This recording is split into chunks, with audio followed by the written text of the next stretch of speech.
네, 우리 복이라는 단어는 이 고대나 현대나 시대를 막론하고 이 사람들이 아주 많이 관심을 가지고 많이 사용하는 단어입니다. 이 교회에서뿐만 아니라 세상에서도 이 복이라는 말을 참 많이 쓰는데요. 그렇다면 교회에서 말하는 복과 세상에서 말하는 그 복의 차이는 무엇일까요? 이 구약 성경을 보면 축복과 저주라는 단어가 아주 많이 사용되고 있습니다. 이 구약 성경에서 축복과 저주라는 단어를 찾아보면 약 400번이나 사용되고 있습니다. 그런데 신약 성경에 오면은 이 구약처럼 이 단어를 이렇게 많이 사용하고 있지는 않습니다. 그러면 구약 성경은 왜 축복과 저주라는 단어를 많이 사용하는 걸까요? 성경은 눈에 보이지 않는 것을 우리에게 설명하고자 당시 사람들이 많이 사용하고 익숙한 단어나 그 상황을 통해 우리에게 영적인 진리를 알려주기 때문입니다. 그래서 구약의 족장들 아브라함, 이삭, 야곱을 보면요, 이 복을 받아서 다 엄청난 거부들이었습니다.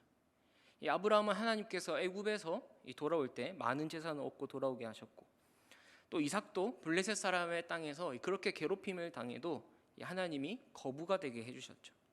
야곱 역시 삼촌 라반의 집에서 많은 재산을 가지고 나왔습니다. 또 우리가 잘 아는 욥도 양과 소가 어마어마하게 많았죠. 종들도 어마어마했습니다. 그런데 신약에 와서는 이런 구약에서의 복이 잘 나오지 않고 이 복의 개념이 조금 달라졌다라는 느낌을 받게 됩니다. 이 신약에서 제자들이 구약의 족장들처럼 혹은 왕들처럼 물질적인 축복을 받지는 않았잖아요. 오히려 고난을 받았으면 고난을 받았지 이 부자가 되었다라는 케이스는 드뭅니다. 그러나 이것은 복의 개념이 달라진 것이 아니라 오히려 신학에 와서는 이 복의 개념이 완전히 선명하게 드러난 것이다라고 볼 수 있습니다. 왜냐하면 신약에는 누가 오셨습니까? 예수 그리스도가 오셨기 때문이죠. 그래서 신약은 구약처럼 이 물질적인 복에 대한 언급이 거의 없습니다. 왜요? 예수님 자체가 복이기 때문입니다. 복 자체이신 예수님이 이 땅에 오셨고 십자가에 죽으시고 부활하시면서 영생이라는 그 놀라운 축복을 이미 우리에게 주셨는데, 여러분 무슨 복이 더 필요하겠습니까? 예수님 믿고 예수님 영접하면 그게 복인 것이죠. 여러분 예수님 자체가 복입니다. 그렇기 때문에 우리가 예수님을 가졌다면, 예수님을 믿고 우리가 예수님과 동행한다면 우리는 모든 것을 가진 자다라고 성경은 선언하고 있는 것이죠. 그러니까 구약에 나오는 족장들보다 사실 더 복받은 인생이 저와 여러분인 것입니다. 왜냐하면 구약에는 감추어졌던 비밀이 예수 그리스도를 통해 오늘 우리에게는 밝히 드러나서 그 참된 진리 안에서 우리가 영생을 누리며 살아갈 수 있기 때문이죠. 이 참된 복을 알지 못하는 자들은 여전히 세상처럼 물질적이고 세속적인 복에 목말라 할 것입니다. 2019년에 있었던 사건인데요. 형이 10살 어린 동생을 흉기로 죽인 끔찍한 살인사건이 있었습니다. 원래 형과 동생의 사이가 나빴던 것이 아니었습니다. 형제 우애가 좋기로 소문난 그런 형제였어요. 그런데 이런 관계가 깨진 것이 바로 형이 로또 1등에 당첨되었기 때문입니다. 이 형이 1등에 당첨돼서 혼자 욕심을 내고 가족과의 관계를 깨트린 것이 아니라 워낙 관계도 좋았고 또 동생들을 사랑했기 때문에 이 동생들한테 돈을 다 나눠줬습니다. 로또 1등 당첨금이 8억이라고 하는데요. 그 8억을 이 형이 동생들에게 1억 5천씩 나눠주고, 특히 막내 동생에게는 이 집을 장만해 주었다고 하죠. 그리고 자기는 남은 돈으로 그 전주에 식당을 냈다고 합니다. 이 큰 식당을 내서 잘 될 줄 알았는데 식당이 점점 어려워지기 시작했죠. 나중에는 너무 어려워서 그냥은 감당할 수 없게 되자 자기가 집을 사줬던 그 막내 동생에게 부탁을 했습니다. 내가 집을 사줬으니까 그 집을 담보로 은행에서 대출을 받게 해달라고. 그래서 동생이 자기 집을 담보로 은행에서 대출을 받았는데요. 이 문제는 식당이 점점 더 어려워지는 겁니다. 그래서 나중에는 이 대출 이자도 감당할 수 없는 상황이 오게 된 것입니다. 그래서 결국 집주인인 동생한테 은행에서 이 독촉이 가기 시작하면서부터 그때서부터 이 둘의 관계가 깨어지기 시작했죠. 그 살인사건이 일어났던 날에도 왜 형이 내 집을 가지고 대출을 받아서 왜 내가 이렇게 독촉을 받게 하느냐고 이 동생의 분노 어린 비난에 그만 형이 화가 나서 우발적으로 동생을 칼로 죽인 것입니다. 한 집안이 풍비박산이 났죠. 사랑하고 우애를 가지고 잘 살던 형제였는데 이 로또 1등에 당첨되면서 결국 이 집안은 고통스러운 결말을 맞이하게 되었습니다. 여러분, 복이라는 것은 일시적으로 뭔가 좋은 일이 일어났다고 복이 아닙니다. 물질적인 복은 결코 우리에게 궁극적인 행복과 만족을 가져다 줄 수 없는 것이죠. 왜요? 인간의 욕심 때문입니다. 아무리 많이 가져도 목마르고 더 좋은 것을 가지고 싶은 마음이 있기 때문이죠. 여러분, 우리에게 궁극적인 만족을 가져다 주지 않는다면 그것은 진정한 복이라고 할 수 없습니다. 그래서 예수님이 주시는 그 복만이 참된 복이고 우리를 궁극적으로 채워줄 수 있는 복인 것이죠. 그래서 오늘 본문 5장 24절에도 이렇게 말씀합니다. 내가 진실로 진실로 너에게 이르노니 내 말을 듣고 또 나 보내신 이를 믿는 자는 영생을 얻었고 심판에 이르지 아니하나니 사망에서 생명으로 옮겼느니라. 여러분, 내 말을 듣고 또 나 보내신 이를 믿는 자는 뭘 얻는다고 약속해 주십니까? 영생이죠, 영생. 그 영생을 얻으면 심판에 이르지 아니하고 사망이 아닌 생명으로 옮겨지게 되는 그런 놀라운 복을 받게 된다라고 성경은 말씀하고 있는 것입니다. 저와 여러분은 이 복을 이미 받은 줄 믿습니다. 여러분, 이 세상에서 이 참된 영생의 복을 바르게 알고 우리가 이 복을 마음껏 누리는 저와 여러분 되기를 간절히 소망합니다. 오늘 본문 16절 말씀은 이렇게 시작합니다. 그러므로 안식일에 이러한 일을 행하신다 하여 유대인들이 예수를 박해하게 된지라. 이 그러므로라는 접속사로 시작되는데 앞의 내용이 뭐냐? 예수께서 베스다 못에서 38년 된 병자를 고쳐주시는 사건입니다. 그런데 그 병자를 고쳐주신 날이 바로 안식일이었죠. 그래서 지금 유대인들은 예수님을 박해하고 있는 것입니다. 당시 유대인들은 안식일에 해서는 안 될 100여 가지 법을 정해놓고 그 가운데 뭐도 있었냐면 안식일에 병을 고치는 것도 있었던 것이죠. 여러분, 안식일은 어떤 날입니까? 주님 안에서 참된 안식을 누리는 그런 생명의 날입니다. 그런데 그 당시 유대인들에게는 안식일은 더 이상 그런 안식일이 아니었던 것이죠. 유대인들에게 안식일은 누리고 함께 축제하는 날보다는 안식법에 관한 613개의 계명을 잔뜩 만들어서 몇 자국 걸었는지 또 몇 킬로의 물건을 들었는지 이런 규정으로 규범에 묶인 날이 되어버렸습니다. 규범에 묶어서 무거운 날로 변질되어 버린 것이 바로 안식일이었죠. 온전한 안식을 전혀 누리지 못하고 있었습니다. 우리는 이런 유대인들을 보면서 하나님의 뜻을 알지 못하고 내 생각대로 신앙생활하는 것이 여러분 얼마나 무서운 건지를 알 수 있습니다. 하나님의 뜻, 하나님의 마음과는 전혀 상관없이 이 내 생각대로 하나님을 섬긴다? 여러분 굉장히 위험한 것입니다. 그래서 우리 주님께서도 이렇게 말씀하시죠. 마태복음 7장 21절에요. 나더러 주여 주여 하는 자마다 다 천국에 들어갈 것이 아니오 다만 하늘에 계신 내 아버지의 뜻대로 행하는 자라야 들어가리라. 주여 주여 하는 자마다 다 들어가는 게 아니다라는 거죠. 어떻게 해야 된다고요? 아버지의 뜻대로 행하는 자라야 들어갈 수 있다라고 말씀하십니다.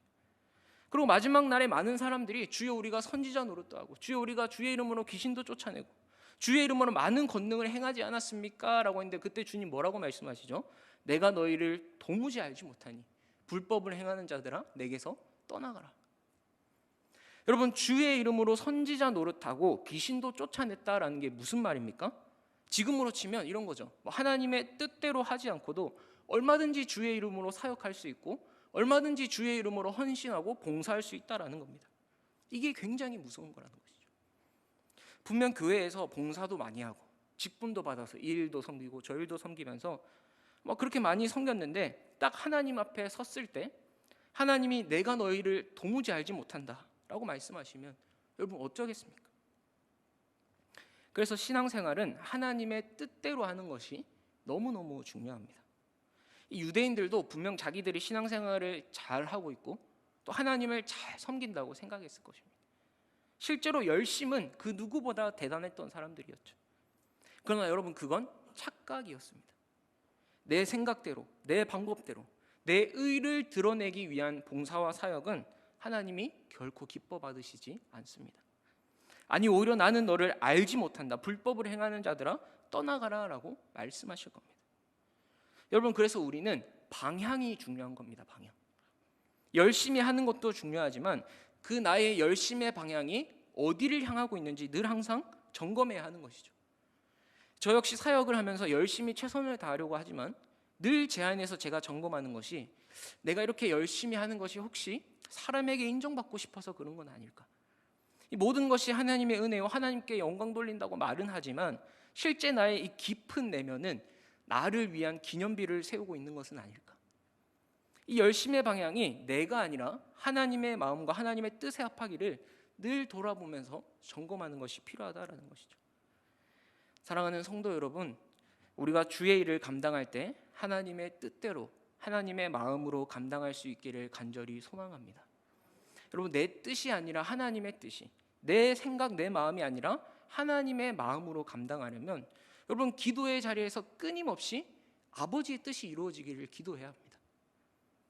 내 심령에 그 아버지의 마음이 부어지기를 기도해야 하는 것이죠. 왜냐하면 죄로 가득한 우리가 어떻게 아버지의 뜻을 알고 어떻게 하나님 마음으로 사역할 수 있겠습니까?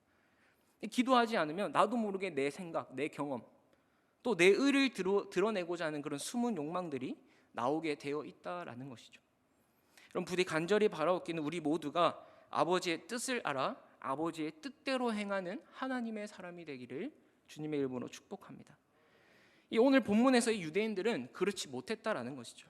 하나님의 안식일을 주신 그 참된 의미, 그 숨은 뜻, 그 뜻을 전혀 알지 못한 채 예수님께서 안식일에 병자를 고치시자 예수님을 박해합니다. 그러자 주님 하시는 말씀이 17절에 오늘 본문입니다. 내 아버지께서 이제까지 일하시니 나도 일한다 하시매.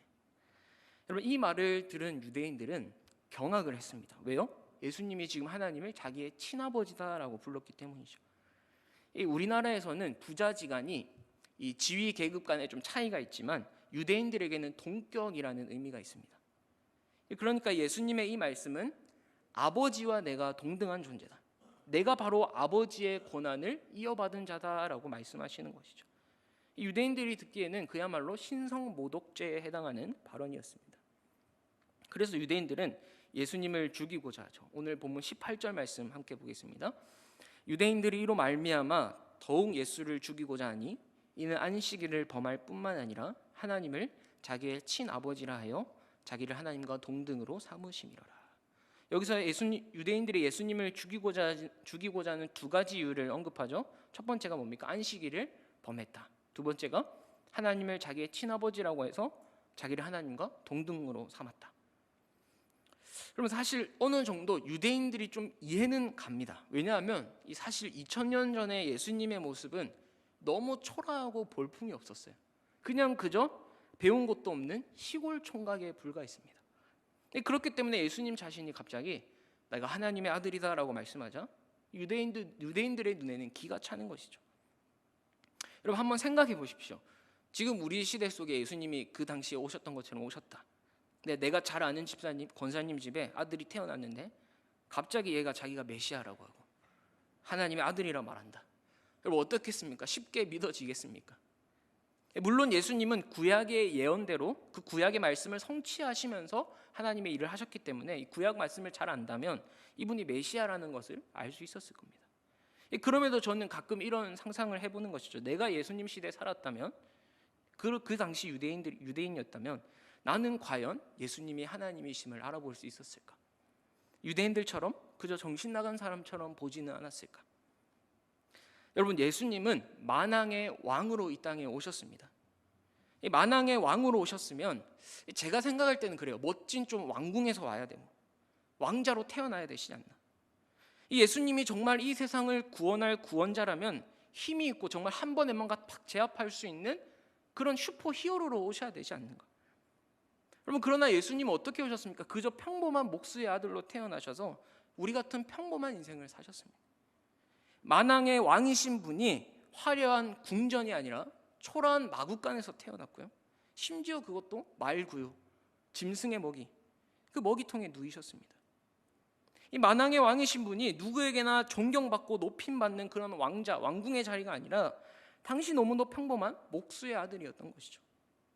또 예수님이 사신 이 땅에서의 삶은 어땠습니까? 남들이 부러워할 만큼 누리면서 세상 왕들처럼 군림하면서 살았습니까? 아니죠. 섬기는 인생을 사셨습니다. 예수님은 그저 고아와 과부와 세리의 친구가 되셔서 이 고아와 과부 세리는 그 당시 가장 연약한 자, 가장 가난한 자를 의미합니다. 예수님은 남들이 다 멸시하는 그런 죄인들의 친구가 되셨고, 그들과 함께 하시면서 그들의 아픔과 슬픔을 위로해 주면서 그들을 섬기는 인생을 사셨습니다. 여러분, 그리고 예수님의 그 끝에 마지막은 어땠습니까? 당시 극악무도한 죄인들만 처형한다던 십자가형을 당하셨죠. 이것이 바로 하나님의 아들이신 예수님의 삶이었습니다. 여러분, 그러니 유대인들의 입장에서는 자신들의 생각과도 너무 다른 이 예수님을 보면서 이분을 받아들일 수 없었고 인정할 수 없었던 것입니다. 계속해서 예수님은 이렇게 말씀하십니다. 요한복음 5장 19절 말씀에, 그러므로 예수께서 그들에게 이르시되 내가 진실로 진실로 너희에게 이르노니 아들이 아버지께서 하시는 일을 보지 않고는 아무것도 스스로 할 수 없나니 아버지께서 행하시는 그것을 아들도 그와 같이 행하느니라. 오늘 본문에서 계속 반복적으로 나오는 것이 아버지와 아들입니다. 도대체 이 아버지와 아들의 관계가 무엇이냐라는 것이죠. 근데 이 관계를 오늘 본문에서는 어떻게 설명을 하자면 예수님이 하시는 일과 관련돼서 설명을 합니다. 그러니까 오늘 19절 본문이 내가 하는 일이 하나님의 일과 같은 것이다. 하나님 아버지가 하시는 일을 내가 다 보고 그 아버지께서 행하시는 것을 나도 똑같이 하는 것이다 라고 말하는 거죠. 여러분, 지금은 이 아버지와 아들이 똑같은 일을 하는 경우가 많지 않습니다. 뭐 재벌이나 돼야 회사를 물려받거나 그런 물려줘서 아버지가 하던 그 회사를 물려받는 경우가 있는데, 일반적인 사람들은 이 아버지가 하는 일을 똑같이 따라하는 경우는 많지 않습니다. 그런데 고대에는, 이 당시 고대에는 아버지가 하는 일을 아들이 물려받는 것이 아주 당연했고 흔한 일이었습니다. 이 고대 사회에서는 가업 계승이라는 문화가 있었는데요. 이 가업이 아버지에게서 아들로 계승될 때 아버지가 하는 것을 보고 그대로 아들이 따라합니다. 배우는 거죠, 그 일을. 이렇게 가업을 전수해 주면서 그 가업의 비법이 형성되었던 것입니다. 가령 목수라면 어떻게 대패질을 하고 나무를 짜는지 아들한테 그대로 따라해서 비법을 가르쳐 줍니다. 또 도자기 굽는 일이라면 유약을 어떻게 바르면 어떻게 구워내는지 그대로 보고 모방하게 되죠. 이것은 아버지와 아들 사이에서만 가능하고, 그래서 가업 계승에는 비밀이 생기고 아주 배타적이고 은밀한 관계가 형성이 되는 겁니다. 예수님은 지금 이 고대 사회에 일반화되어 있는 이런 가업 계승이라는 그림을 사용하셔서 자신과 아버지의 관계를 말씀하고 있는 것이죠. 즉 아버지 하나님 아버지를 알고 그 하나님 아버지를 계시할 수 있다라는, 그 아버지 하나님을 계시할 수 있는 분은 바로 아들인 나밖에 없다, 그 사실을 분명히 드러내고 있는 거죠. 하나님이 행하시는 일을 그대로 따라할 수 있다는 것은 예수님 또한 하나님과 같은 분이며 인간과는 다른 존재임을 보여주시는 겁니다. 그러면서 예수님이 하나님의 아들로서 가업의 계승자로서 그러면 도대체 하시는 일, 하시고자 하는 일이 무엇인가? 오늘 본문에는 두 가지가 소개되는데요. 하나는 죽은 자들을 살리는 일이고 또 하나는 심판하시는 일입니다. 오늘 본문 21절 말씀에 아버지께서 죽은 자들을 일으켜 살리심 같이 아들도 자기가 원하는 자들을 살리시느니라. 이 아버지께서 죽은 자들을 일으켜 살리신 것은 대표적으로 구약 성경을 보면요, 엘리야가 사르밧 과부를 살렸던 것입니다. 이 엘리야가 살린 것처럼 보이지만 엘리야가 살린 것이 아니라 하나님이 엘리야를 통해서 살리신 것이죠. 그런데 그와 같이 아들도 자기가 원하는 자들을 살린다라고 말합니다.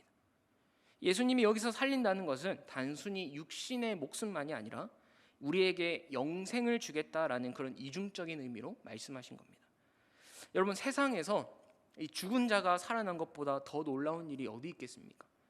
지금도 죽은 자가 살아났다라고 하면 전 세계가 떠들썩할 겁니다. 매스컴이 다 보도하고 난리가 나겠죠. 그런데 예수님은 이것보다 더 놀라운 일을 행하신다라고 합니다. 그 일이 무엇입니까? 바로 영원히 죽은 자들을 살린다라는 거죠. 영적으로 죽어 있어서 도저히 손쓸 수 없는 자들을 살리시겠다라고 하는 겁니다. 우리 눈에는 육체적으로 죽은 자가 살아나는 것, 이것보다 더 놀라운 사실은 없습니다. 그러나 하나님에게 있어서, 무에서 유를 창조하신 그 하나님에게 있어서 육체적으로 죽은 자를 살리는 것은 아무것도 아니죠. 그러나 영적으로 죽은 자를 살리는 것은 정말 놀랍고 큰 일입니다. 왜냐하면 영적으로 죽은 자가 살아나는 것은 죄의 문제가 해결되어야 되기 때문입니다. 죄의 문제가 해결되지 않으면 영생이 있을 수 없는 것이죠. 여러분 요즘 좀비 영화가 참 많이 나오고 히트를 치기도 합니다. 여러분 그런데 좀비를 사람이라고 봅니까 안 봅니까? 사람으로 안 보죠. 이 사람이라고 보면은 그렇게 총을 쏠 수가 없습니다. 좀비를 사람이라고 보지 않기 때문에 총으로 쏘고 죽이고 하는 거죠. 그런데 특이한 것은 좀비가 사람의 모양은 하고 있습니다. 근데 왜 사람이라고 바라보지 않죠? 그 안에 내면, 그 기능이, 사람으로서의 기능이 죽어 있기 때문이죠. 사람처럼 모양은 하고 있는데 그 안에 내면, 그 정신은 죽어서 도저히 살아있다라고 말할 수가 없는 거죠. 사람의 모양이지만 제대로 된 기능을 할 수 없는, 죽어 있는, 하지만 살아있는 존재. 여러분 마치 영적으로 죽은 사람이 하나님 보시기에 이와 같다는 겁니다. 육신을 가지고 살아가면 뭐합니까? 그 안에 영은 다 죽어 있는데, 하나님이 원래 인간을 만드실 때 인간은 영을 가진 존재로 하나님을 온전히 의지하고 하나님을 온전히 사랑하고 이웃을 사랑하는 그런 존재로 만드셨어요. 그러니까 사람의 사람다움은 육신에 있는 것이 아니죠. 영이신 하나님이 그 하나님의 형상대로 만든 게 사람입니다. 육체는 멀쩡한데 하나님의 영이 떠나버려서 그 마음에 이기심과 미움과 악으로 가득하게 살아가는 그 존재를 보실 때 성경은 그 사람을 향해 죽었다라고 얘기하는 겁니다. 선언하는 겁니다. 여러분 이 죽은 존재가 살아나기 위해서 어떻게 해야 하냐? 영이 죽은 사람은 죄의 문제가 해결되지 않고는 살아날 수가 없는 거죠. 그런데 그 죄의 문제를 해결하는 방법이 무엇입니까? 하나님의 아들이신 예수 그리스도가 십자가에서 죽으시는 겁니다. 여러분 십자가형은 이 사형수를 십자가에 못 박아 매달아서 죽이는 처형 방법입니다. 근데 이 십자가형이 좀 무서운 것은 이 사람이 금방 죽지 않는다는 거예요. 이 손과 발에 못을 박아도 급소가 아니기 때문에 생명에는 지장이 없습니다. 하지만 그렇게 매달아 놓으면 이 몸에 있는 피와 수분이 계속 빠져나가면서 이 서서히 죽어간다고 하죠. 그 아픔과 고통을 느끼면서. 즉 인간이 경험할 수 있는 극한의 고통을 경험하면서 죽는 것이 바로 십자가형입니다. 여러분 죄 없으시고 하나님의 아들이신 예수님이 죄인인 우리를 위해 이러한 육체적 고난과 고통 속에서 죽으신 것이죠. 여러분 그러면 예수님의 그 십자가는 육체적인 고난만 있었을까요? 여러분 영적인 고통이 더 심했을 겁니다. 왜냐하면 십자가에서 죽으시는 그 순간은 하나님도 외면했기 때문이죠. 아버지 하나님도 외면했기 때문입니다. 창조 때부터 성부, 성자, 성령이 이 사랑의 관계 안에서 늘 동력하시다가 십자가에서 죽으실 때만큼은 영적으로 아버지와의 관계가 끊어지는 그런 고통을 당하신 것이죠. 그래서 교리에 보면은 예수님이 십자가에 죽으시고 장사되신 후에 음부에 내려가셨다라는 표현이 있는데 이 음부에 내려갔다는 것은 예수님이 죽기까지 고난받으셨던 일이 마치 음부에 내려가는 것처럼 이 영적으로 말할 수 없는 그런 두려움, 아픔, 공포, 그런 지옥의 고통을 당하셨다라는 겁니다. 온 인류의 죄를 담당하는 그 영적인 고통은 육신의 고통보다 더하면 더했지 덜하지는 않았을 겁니다. 여러분 그러니 이 영적으로 죽었던 자가 살아나서 영생을 얻고 또 영생을 맛보고 영생을 누릴 수 있는 것, 여러분 이것이 진짜 기적인 것이죠. 예수님이 이 땅에서 병자들을 고치고 죽은 자들을 살린 것도 기적이지만 그것보다 더 큰 기적, 기적 중의 기적은 바로 영적으로 죽을 수밖에 없었던 우리를 하나님의 자녀 삼아 주신 것입니다. 여러분 그런데 문제는 우리가 이렇게 놀라운 영생을 선물 받고도 그것이 얼마나 놀라운 것인지 잘 모른다는 것이죠. 이렇게 어마어마한 축복을 받았는데도 하나님께 감사하지 않고 감격하지 않습니다. 여러분 한번 생각해 보십시오. 내가 만약에 어떤 병에 걸렸습니다. 죽을 병에 걸렸는데 그 병에 걸렸다가 낫게 되면 어떻습니까? 엄청나게 감사하죠. 뭐 감사하지 말라고 해도 감사할 겁니다. 육신이 건강하게 됐으니까. 여러분 그런데 영적으로 이미 죽었던 우리가 살아나는 이 더 놀라운 기적을 경험하고 그리고 지금도 그 영생을 누리고 있는데 이것이 얼마나 놀라운 것인지 잘 모릅니다. 그래서 하나님께 감사하지도 않고 이 예배 자리에서 감격하지도 않는 거죠. 여러분 그만큼 우리의 영이 둔감하다는 것입니다. 타락의 영향으로 둔감한 것이죠. 영적으로 전혀 민감하지 않습니다. 우리가 육신이 조금만 아파도 금방 아픔이 느껴지고 막 병원에 가는 것처럼 우리의 영이 조금만 병이 들어도 그것을 캐치할 수 있으면, 금방 캐치할 수 있으면 얼마나 좋을까요? 여러분 육신으로 죽었다가 살아난 사람은 결국 시간이 지나면 또 죽게 됩니다. 육신이라는 것은 한계에 도달하면 죽음이라는 것을 경험하게 되어 있죠. 그러나 영적으로 거듭나고 영적으로 새 생명을 얻은 사람은 결코 죽지 않고 영원한 하나님의 나라로 옮겨집니다. 그래서 요한복음 11장 25절 26절 말씀에 이렇게 말하죠. 예수께서 이르시되 나는 부활이요 생명이니 나를 믿는 자는 죽어도 살겠고 무릇 살아서 나를 믿는 자는 영원히 죽지 아니하리니. 사랑하는 성도 여러분, 우리는 예수님을 믿어서 우리의 죄의 문제를 해결한 받은 그런 하나님의 자녀입니다. 영적으로 거듭나서 영적인 눈으로 이제 하나님의 나라를 소망하고 그 하나님의 나라를 위해 살아가는 것. 여러분, 이 하루의 일상이 우리에게는 기적인 줄 믿습니다. 하나님의 말씀이 살아있는 말씀으로 믿어진다. 여러분, 이것이 진짜 기적인 것이죠. 이 반면에 예수님을 끝까지 영접하지 않고 이 거부하면은 심판을 받게 됩니다. 오늘 말씀에 예수님이 죽은 자들을 살리는 일, 즉 영생을 주시는 일을 하시지만 심판하시는 일도 하신다라고 얘기하죠. 요한복음 5장 22절 말씀 보시면 아버지께서 아무도 심판하지 아니하시고 심판을 다 아들에게 맡기셨으니, 또 27절 보시면 또 인자됨으로 말미암아 심판하는 권한을 주셨느니라. 여러분, 저는 예수님께서 이 세상을 심판할 권세를 가졌다라는 것에 참 든든한 마음이 듭니다. 예수님이 심판주로서 이 세상을 주관하고 계시고 이 세상을 섭리하고 계신다는 것을 생각하면 여러분, 얼마나 마음이 든든합니까? 비록 지금 우리의 눈으로 볼 때는 이 세상에 악이 판을 치고 정직하게 살거나 말씀대로 살면 손해를 보고 억울함을 당하지만 이 우리 아버지가 이 세상의 심판주로서 모든 불의와 불법을 심판하신다.